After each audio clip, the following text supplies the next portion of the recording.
Tere, Henri! Tere! Ma olen sind kutsunud täna siia selleks, et ma tahan sind õnnitleda. Sul on plaadifirmalt tulnud üks uus õis paisanud nimega Kiirot. Aitäh. No nimelt tegelikult, kui me lähme päris ajas tagasi, siis sa oled ikkagi väga-väga palju nimesid esmalt oma plaadi alt nii-öelda välja lasknud ja siis nad on ära nopitud, et võib öelda, et sina oled Eesti räpimeeste kasvataja ja siis tulevad suured firmad ja nopivad need ära. Ei, ma ei usu, et see päris protsess on selline, et mina kasvatan ja nemad nopivad, et ma olen alati andnud artistidele oma plaadifirmast sellised vabad käed ja olen alati öelnud, kui ma kellegi enda nii-öelda siis tiiva alla võtan või siis leibel alla võtan, on see, et ma aitan neil siis nende muusikat ühesõnaga teha plaat või album või lugu või video.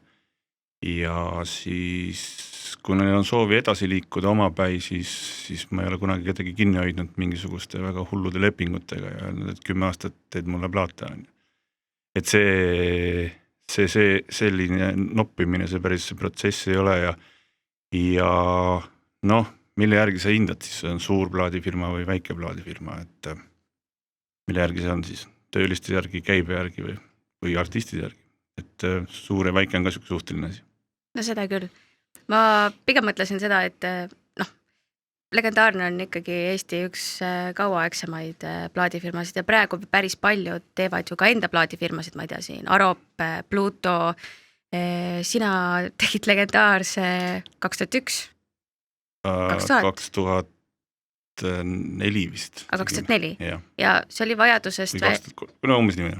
Ja see tuli vajadusest... No see tuli vajadusest, kuna sel ajal see muusika väljaandmine ei olnud nii lihtne, et tänapäeval on ju, sa teed lood ja paned ise üles ja ongi kõik mõnus, on ju, et suur töö on nagu nii-öelda interneti poolt ära tehtud, aga tol ajal oli siis vaja siis ikkagi teha füüsiliselt plaat ja levitada seda ja poodidesse viia ja seda on praegu ka, aga sel ajal, kui noor kutt tuleb ka praegu, ütleme, ega sa täpselt ei tea, et kuhu mida nagu tegema peab ja siis me aitame teda, aga sel ajal oli ka see, et meil tegid nii palju sõpru, tegid ägedat mussi, meil õnnestus kuidagi saada teise plaadifirmalt kuulsamaks natukene ja raha ja siis me otsustasime, et me aitame oma sõpru ja teisi ägedaid räppareid ja mitte ainult räppareid, teisi muusikuid ka, näiteks Winnie Puhh oli, andsime 2 esimest Winnie Puhhi plaati välja ja et see oligi selline, et me aitasime nagu teisi muusikat siis levitada laiemale kuulajaskonnale.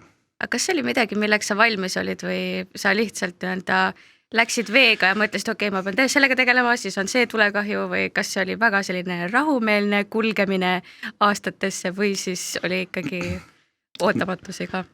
No ühesõnaga tegelikult on see, et ega me alguses ei teadnud ka, mida me teeme, on ju. Et nagu sa enne mainisid ka, et praegu teevad kõik, et sellel on ja sellel on. See ei ole mingi uus asi, et seda tehti mingi ajal ka, et Eestis oli 5, 6, 7 hip-hop labelit, on ju, aga mõned keegi nagu ära pole kadunud, keegi nagu ei tee midagi. Leial Genes näiteks on siiamaani, et on isegi vanem kui legendaarne Rakvere mehed, kes kõik on. Ja ega me alguses ka ei teadnud, mida me teeme ja kuna me ise olime plaadi juba välja andnud suurema plaadifirma alt, siis me natukene nagu midagi nagu arvasime, et me teame. Ja siis nagu rakendasime seda teadmist ka siis algul oli suhteliselt selline kaos, aga meil on eluaeg selline fun olnud ja selline võtnud aga asju easilt, et on muidugi mingid väga hulle perioode ka olnud ja rahulikumaid ja segaseid. Milline oli see kõige hullem periood?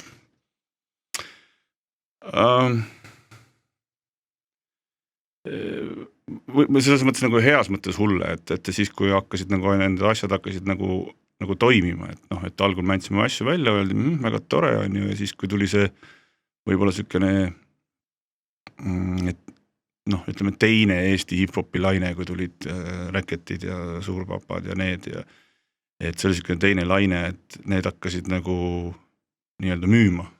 Räket on isegi oma laulu sõnadesse pannud vist, kui palju ta müüma hakkas. No vaat, et algul tegelikult Räketi esimene plaat, mis me välja andnud, see oli ka selline lihtsalt oli nagu on ju ja siis järgmine juba nagu läks nagu hooga.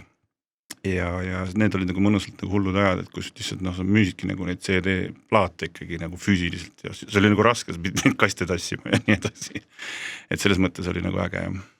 Kuidas ja pärast Reketit tuli 5 korralik saavutus ja Rämmar, kuidas sina üldse 5 kokku said? Kuidas teil see diil üldse tuli?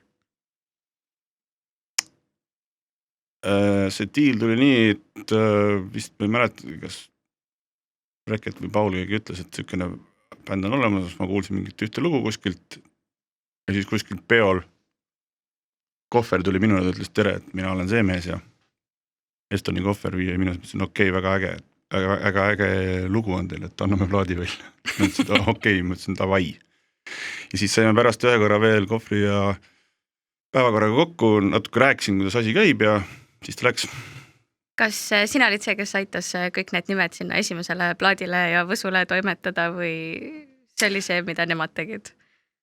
Tegelikult oli niimoodi, et neil oli see esimene plaat kuidagi mingisuguses minigripis ja kuidagi, no ma ei mäleta, kus see täpselt oli, aga umbes nii, et kõik olid nagu personaalselt kellegile nii-öelda siis igale ostjale sisse kirjutatud tema nimi. Ja siis mul oli kodus nimekiri, ma ütlesin, et pange siis nagu need numbrite järgi need nimed on ju. See oli vist 100 plaati vist tegime, nimelised esimesed 100 plaati. Siis nad nagu kirjutasid kõik sisse ära, tõid mulle need, aga need olid kõik niimoodi, et et seal ei olnud mitte ühtegi mingit numbrit peal. Ja siis mul oli 100 nime oli paberi peal. Siis ma vaatasin ükshaaval kõik plaadid niimoodi läbi. Ahah, Helen. Istusin kodus diivani peal. Nagu jõuluvana. No see oli päris rets, see oli nagu nõme. Aga sellist asju on hiljem ka veel olnud, et kui me andsime 12 Take Monkey sellest puust plaadi välja, kus olid ka pühendusega, nimeline pühendus, neid 300 tükki, kus vahel olid siis suitsupaberid ja seemnetega kaart, koodikaart, millega saad alla laadida plaadi ja siis paned selle pärast potis, et kasvab taim on ju, taimed. Neid oli 300 tükki, siis me vist ka 2 päeva hommikust õhtuni kirjutasime sinna ja panime ka, vahepeal läks korra sassi ja kõik olid ju nummerdatud ja mingid siuksed asjad on ka tehtud, need on niisugused parasjagu toredad, aga samas ka hullud.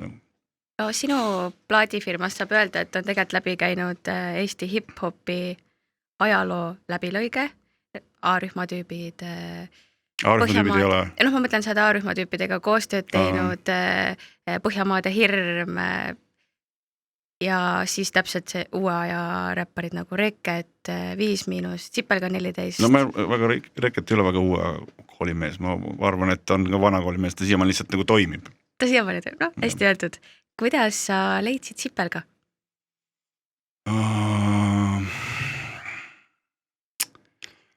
See oli ka vist niimoodi, et kuna Paul teeb hip-hop saadet, siis ta saatis mulle vaatad ja saatis mulle loo, mille nimi oli ma laadisin oma alasti pildi, ma laadisin oma nuded täis peaga üles netti või mingi sükkel pealkirja loo. Siis mulle väga meeldis see ja siis kuskil siis ma otsisin nad kuidagi üles ja siis 5- tegi nendega Kanepimehe mingi loo remixi ka ja kutsusin F-ile esinema, vaatasin nende esinemise ära. Ma ütlesin meesteni, davai, anname plaadi välja. Et kõik käib ikka kuidagi selles mingis skenes iseselt, et keegi tutvustab kellegi kedagi mingit lugu või mingit artisti või mingi DJ või keegi. Ja mul ongi see põhimõte, et kui mulle endale meeldib, siis ma annan selle välja. Ja siis, kui tegemist on ka huvitava persooniga või meeldiva persooniga, et väga niisuguste imelike inimestega viitsi koostööd teha. Palju sinu elu teele neid imelikke inimesi on sattunud? Ütleme selles mõttes, et eks kõik räpparid on suure egoga ja kõigil on omad probleemid ja omad mured ja omad eesmärgid, mida nad tahavad saavutada. Et ma mäletan, kui suurpapa tuli mulle kontoris, istus maha ja ütles, et ta tahab number 1 olla ja siis mõtlesin, et okei, vaatame, mis teha annab siis. Ja tal oli kindel siht selmes ja samas on sellised mehed nagu näiteks Baby Lõust, kellega asjade ajamine hoopis nagu teissugune on, et kes nüüd on nagu taltunud, et mingi hetk ta ikka ei saanud mingit asjast ära, sest ta nagu vihastas ja arvas, et ma teen midagi midagi meelega pahasti või mingid siuksed asjad ja eks siukseid asju on kogu aeg tulnud, et noh, et tegelikult ju plaadifirma üldine kuvand maailmas ikkagi see, et plaadifirma ju tahab artisti koorida ja eks see kuulu juttu, see urban legend või noh, ega ta nii urban legend ka ei ole, et ilmselt Ameerikas mingites aegadel ja kohtades ongi niimoodi, et mitte siin Eestis on, et see käib kaasas, sa pead seda kummutama kogu aeg, et kõik ikkagi vaatavad natuke ette, vaatavad, aga miks sa ikkagi tahad mul seda plaati veel, aga palju sina saad ja noh, see on loomulik ja see on arusaadav, on ju, aga selles mõttes ma olen eriti nii väikeses kommuunis ma kujutan ette, no ikka, aga noh, täna ta on mainstreamiks läinud lihtsalt. Et selles mõttes see on ikkagi minu jaoks niisugune mingi missioon ja hobi nagu. Aga samas, kus sa pead olema siis turundaja, lapsehoidja, käehoidja, sõnade kirjutaja, ma ei tea, arvete raamatupidaja, et tegelikult kõik asjad üles ja samal ajal on ju sinu enda karjäär ju seal kõrval. Noh, mida sa teed täiskohaga. Ja selles mõttes küll, et eks ma seda tööd, noh, ma näitangi ära, et mida ma nagu, seletangi ära, mida mina nagu teen, millest ma raha võtan, et tundub kõigile on siiamaani väga okei tundunud. Ja mis on mingitel hetkedel ma olen küll niimoodi, noh, ega me kogu aeg aktiivselt ei ole ka iga aasta seal, ma ei pauguta ju mingi 5-6 plaati välja, et mõni aasta on 1-2 on ju, ja mõnega rohkem tegemist, mõnega vähem tegemist ja mingid hetked on see, et ma ütlen, et peaks nagu endaga asjadega rohkem tegelema, et kui sa tegeled nagu teiste inimeste asjadega. Ja aga see käib asja juurde, nagu sa mainisid, psühholoog mainisid või? Lapsehoidja ütlesid. Jah, käehoidja. Käehoidja ongi see, et noh, et väga palju noortel artistid ongi, et nad küsivad su käest, aga mis värk sellega on, aga et sa istud nendega ikkagi mingid õhtuid kuskil, räägid, kuidas asjad tegelikult käivad ja kui neil midagi läheb halvasti, et siis nad noh, see on normaalne, see on ka minu töö osa, nad küsivad, kuule, et miks see lugu nüüd ei toimi või miks seda raadiotisse mängita või miks see plaat ei müü või noh, umbes niimoodi, vaata kuidas tal läheb. Sa pead nagu leidma mingisuguse, noh, mitte lihtsalt rääkima, ei ole, kõik läheb hästi, kõik on nii, sa pead ikkagi mingisuguse seda situatsiooni analüüsima ja talle andma mingisuguse konkreetse vastuse, et noh, enda jaoks huvitav, et mis asi toimib, mingi asi ei toimi, et see on nagu loomulik osa. Aga kas sa ise oled ennast kunagi kellegagi võrrelnud Eestis? Ma mõtlen, et sina oled, sellest suhtes on huvitav küsida kellegilt nõu, kellega ma arvan kõik ennast võib-olla ei võrdle, vaid kelle väärilised Eesti räpparitena tahavad olla. Lihtsalt sellepärast ütlen ainult, et ma tean, et Kohver ühes just podcastis mainis ka, et kui ta on näiteks sõnadega jännis, et siis ta mõtleb nii, mida nüüd Genka teeks? Et tema iga samm on väga tihti see, et mida nüüd Genka teeks. Aga kas sul on endal huvitavalt kedagi sellist? Ei, mul ikka on selles mõttes, et ma ikkagi võrdlen kui ma teen mingid asju, et ma saan hästi palju inspiratsiooni headest Eesti hip-hop artistidest, et kuulen, et see on äge, aga see filter on nii kõva mu peas, et kui ma isegi võtan selle ägeda loo, lasen peast oma filtrist läbi, suust läbi paberile ja läbi mikrofoni sinna arvutisse, et see on hoopis teistsugune, et keegi saa öelda, et kuule, see kõlab nagu see, aga tegelikult algne inspiratsioon oli see mees, on ju. Et kui mul mingid asjad meeldivad, siis ma mõtlen, et ma saan aru, et noh, vaata, tegelikult inimesed kuulevad muusikat ka hästi erinevalt, on ju, et ma kuulen hoopis mingid muud asju, näiteks sina, kui ma kuulen muusikat, ma ei tea, aga noh, lihtsalt pakun välja, on ju.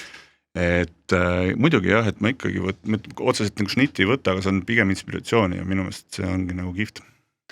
Kuidas, ma mõtlen, kas see noorema generatsiooni hip-hopper, kes on muidu harjunud kodus tegema oma mussi, selle SoundCloudi paiskama ja siis vaatama, mis toimub. Milline on tema tööeetika võrreldes näiteks, ma ei tea, siin 10-20 aasta taguste tegijatega?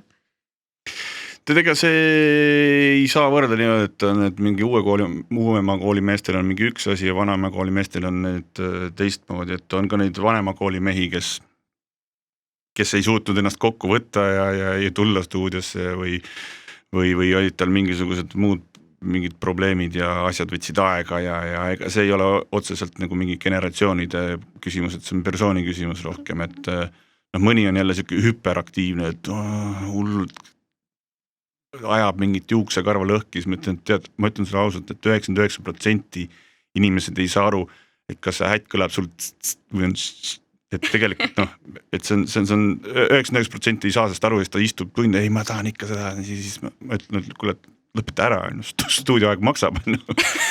no mitte otseselt see, et see ei ole hullu, aga et see on ikka jah, rohkem selline persooni küsimus kui generatsiooni küsimus. Kelle kasvamist sul on olnud võib-olla kõige südamelähedasem vaadata olnud?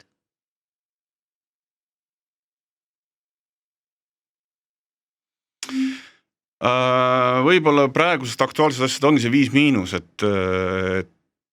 et kuna neil on selline pidev mõtestatud tegevus, mis nad teevad ja see kasv on selline, ei ole ühtegi nagu lünka nagu sisse jäänud, et paljud artistid on see, et teevad mingi asja ära, siis nad natuke on rahulikult kuskil ühtegi kontserdit, rahulikult istuvad, ma ei tea, kirjutavad, aga nad kogu aeg nagu toodavad, kogu aeg teevad midagi ja siis alates nende nii-öelda siis lugudest, sõnadest kuni persoonideni välja, et kuidas nad nagu kasvanud on. Seda nagu on nagu äge jälgida. Sinu tegelik teine armastus südame kõrval on ka metal. Ma arvan, et võib-olla laividel käid siis ikka metal-laividel rohkem kui neid on rohkem, neid on rohkem lihtsalt.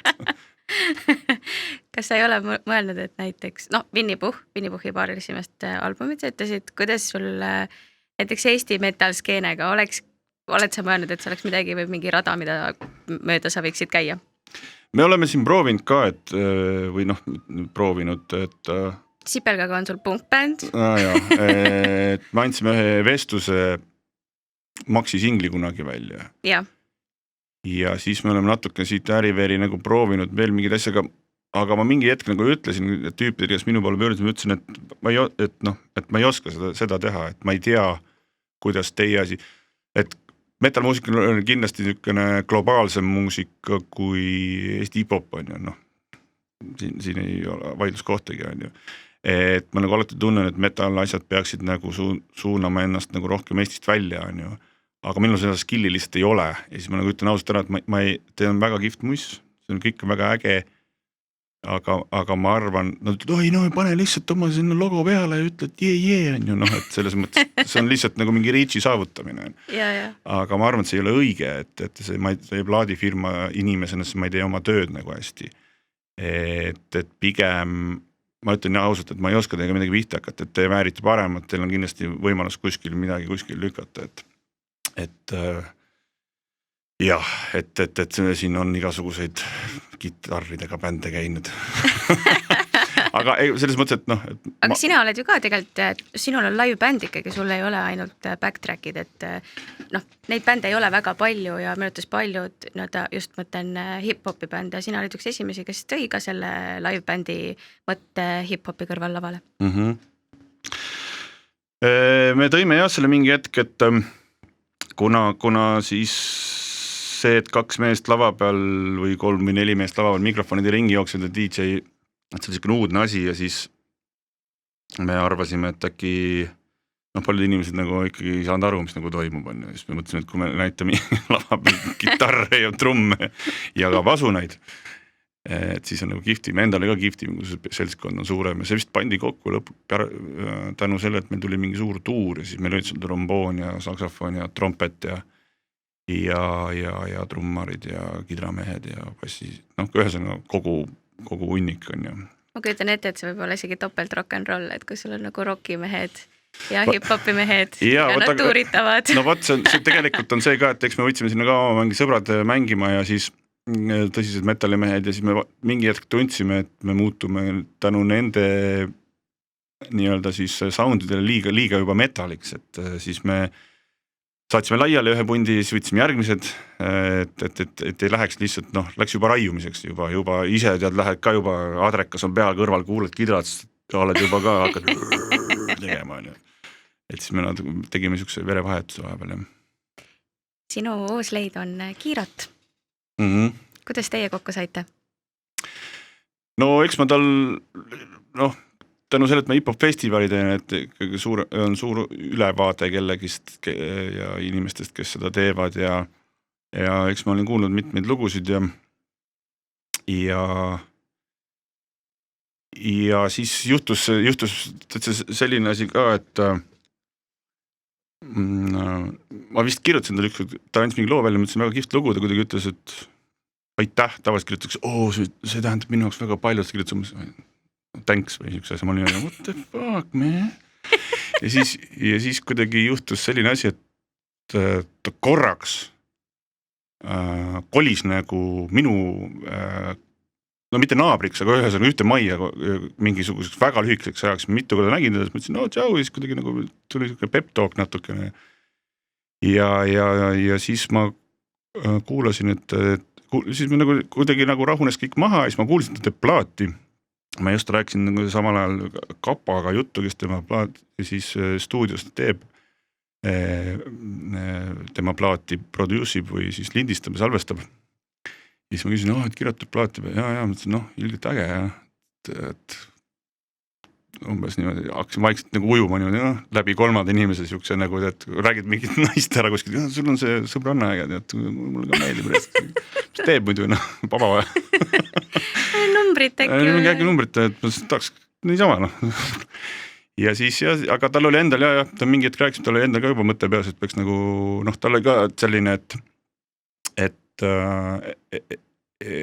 on ka siuke läbilõhki nagu muusikamees ja kui sa oled läbilõhki muusikamees, siis sa ei tahagi tegeleda mingisse asjadega, mingi kujundusi ja ma ei tea, mingid pleede kuskil trüki asjade paika panna ja see olegi sinu asi on ju, ja see ongi nagu plaadifirma asi, et kuule, et näe, et ma lepsin kokku, mine anna selle intekat ja nii edasi, ja siis me arvasime, et me saame üksteisele väga kasulikud olla. Tema saab kasulik olla sellepärast, et mulle, et ta teeb väga head muusikat ja tõesti see plaadimaterjal on midagi sellist, mis me üle tükki ja ma ei olegi nagu nii elevil olnud ühestki teisest plaadimaterjalist võib-olla viimase paari aasta jooksul. Väga lahe. Ma olen mõelnud selle peale, et ma olen saanud tagasisidet paarilt siis sellise Eesti vanakooli hip-hopparilt, et kui nad on praegu F-ile esinenud, et inimesed on esireas, kes ei tea enam sinu vanu sõnu ja nad ootavad, et tuleksid uue minu vanu sõnu või? Ei, mitte sinu vanu sõnu. Nende vanu sõnu? Nende vanu sõnu. Et midagi on nagu shiftimas. No see shiftimine, ma ütlesin, et see shiftimine toimus juba 3 aastat tagasi, kui oli hakkas vaikselt shiftima ja issand jumal, et keegi ei keela ju uut mussi teha vanematel meestel ja keegi ei keela ju nendel, kes nüüd on 40 ja 45 ja enam ei käi pidudel sinna pidale tulla ja kaasa laulda. Valikute küsimus. Et loomulik on jah see, et muidugi praegu Eesti hip-hop on sellises huvitavas ajajärgus ka, et on ma ütlen kuskil siukene kolmas nagu laine, kui ta on hästi populaarne. On ju. Esimene siis, kui nagu Kuul tuli oma asjadega välja, see oli siuke täiesti uudne asi. Teine oli siis, kui tulid siis A-rühm ja Toutaeg ja Šaliis ja need asjad. Ja nüüd on siis siukene kolmas, aga see hakkab nüüd natukene vaibuma, et rahvas nagu tüdineb kiiresti asjadest ära. Ja kui mingi asi on väga pop, siis sinna kleebib külge ka väga palju, kes tahavad sellest popist nagu osa saada. Ja. Kes siis solivad tegelikult selle asja kõik ära. Et vaatame, mis saab huvitav aeg on siukene, praegu oleme siin suht piigi juures, et mäe otsas, et vaatame, kas suur see tõus veel on või hakkame vaikselt nagu orgu minema. See kõik lainetada, see on pull jälgida, ma olen kogu aeg jälginud seda. Ja igal ühel, kes on tegelikult tippu saanud, neil on oma nišš ka, et sul on Reket, kes on selline hurmav no võt, see on väga hea, et sellest räägid. Iluskoht suudlemiseks kind of tüüp, 5 miinust, inkognito, jupid, pitsid, rämmar ja mis on nüüd, Kiirotil näiteks? Kiirot on hästi sükene emotsionaalne. Tal on palju sees pulbitseb, tal on palju sõnade järgi vaadates elus juhtunud ja sükene, ta sarnaneb võib-olla natuke selles mõttes nagu Babylõusta lüürikaga.